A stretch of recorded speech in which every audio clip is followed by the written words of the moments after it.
You know, one thing that doesn't get talked about is that in Florida, we have elections at various times of the year.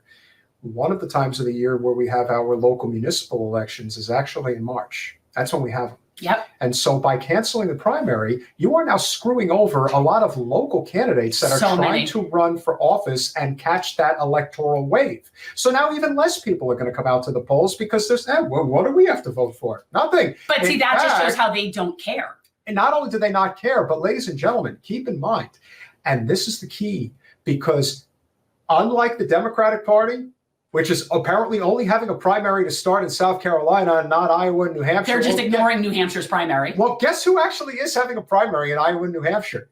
And guess who's having a primary in March in Florida? The grand old party is having their primary. So what does that mean? Their people are going to come out and vote, and they're going to make every local office here flip. Almost incredibly. And so I will not say this now because I have to say it.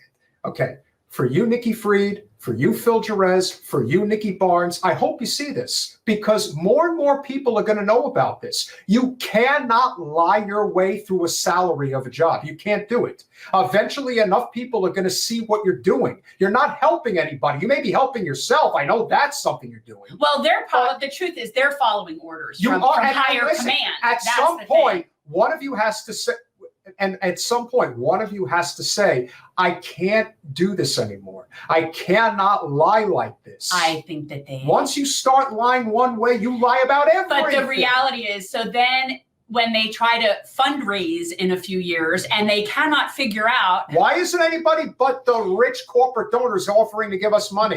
Well, and they are really risking turning over a lot of local municipalities.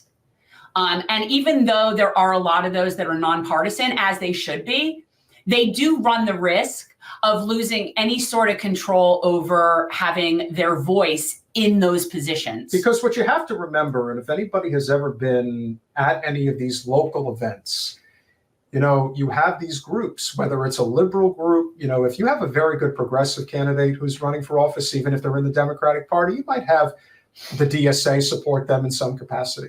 You might have the Sunrise Movement support them in some capacity, or Climate Defiance, which is, again, doing an amazing job. You know, that helps. But on the GOP side, if you have a candidate that's running for office who's running in a nonpartisan race, but they know that he's pro-Trump or whatever, they'll vote for him. They'll vote for him, and they'll have a lot of groups out there aggressively campaigning on their behalf. They will. What the Florida Democratic Party is doing is ensuring electoral sabotage in the state. They're ensuring that they have less power, less and less power.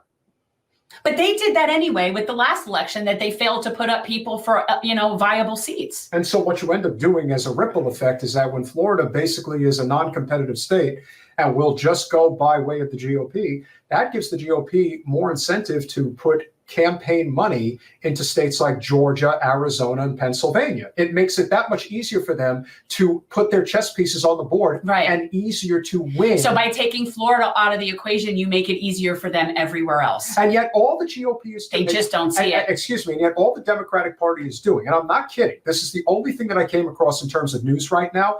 You have people that are so stupid that think that the only way that they're going to be able to win is if Donald Trump is behind bars. Yeah. If you think that that's all they're doing, if that's all that matters to you, this is no different than basically saying we're going to register voters and we care about the Second Amendment. If that's all you care about, then stop wondering why. It's a deliberate. There has been a deliberate effort for the better part of 8+ years that under no circumstances will we allow.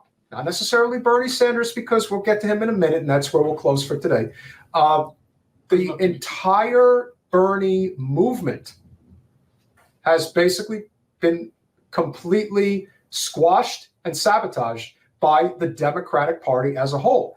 And if that means that they have to systematically destroy their own party infrastructure in the process to avoid a social democratic takeover of their party, that's because they'd prefer Trump. They'd prefer Trump to a progressive, so that's the real problem. We know that. They proved that to us in 2016. They proved it. This is where things get very, very sad.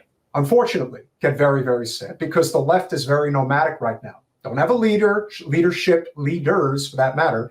And it has no compass. We don't have one. And when the senator from Vermont makes statements like this, I'm so sad. It makes things pretty hopeless. In terms of a permanent ceasefire, I don't know how you could have a permanent ceasefire with Hamas, who has said before October 7th and after October 7th that they want to destroy Israel.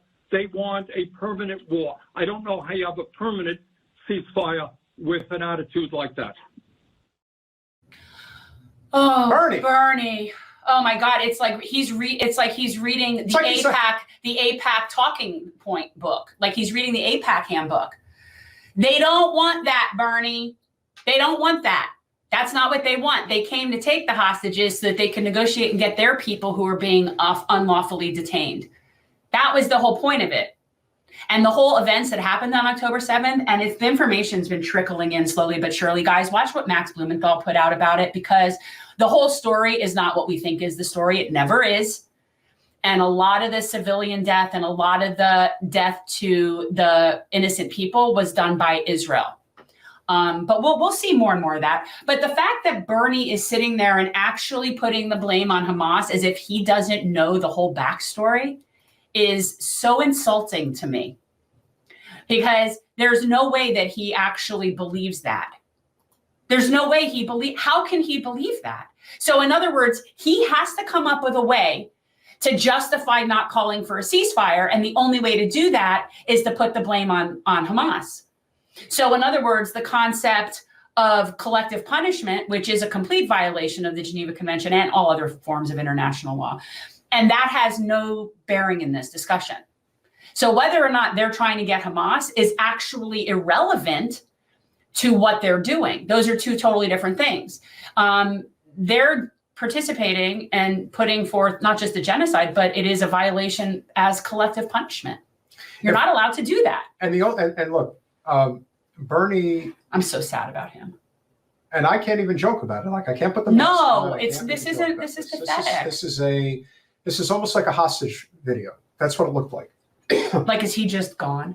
Like, is he just like the shell of the person that he was in 2016? Like, the argument that a few people have been making is a similar argument to why Elizabeth Warren is so terrible on this issue as well, is because the military-industrial complex has got their hooks in almost, if not every state in the country in terms of jobs.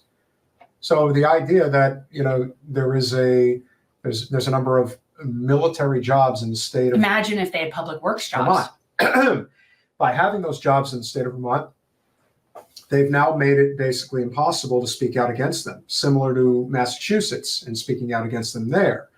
Well, that's not the way it's supposed to be. But as you said, our business is war. Like that's what we do. It's the only thing we do. Yeah. We don't produce anything here that's worth talking about. No, just weapons. Oh, they passed the CHIPS Act, and now they're going to make some, they're going to make, different type of transistors here and things like that. All right, that's great. That's not solving the problem. Do you know how many different jobs you have to account for in this country? There are not a lot of mechanical engineers. There are not a lot of computer, there's not software engineers. That is from a very select portion of the population that can work in those types of jobs. There are tons of other opportunities here in this country. Federal jobs guaranteed. Federal jobs guaranteed. Thanks for watching. If you want to support our mission to transform politics into service, please like this video, subscribe, follow us on social media, and consider joining our Patreon, where you'll get early access to our interviews as well as other exclusive content. Links are in the description. Peace out.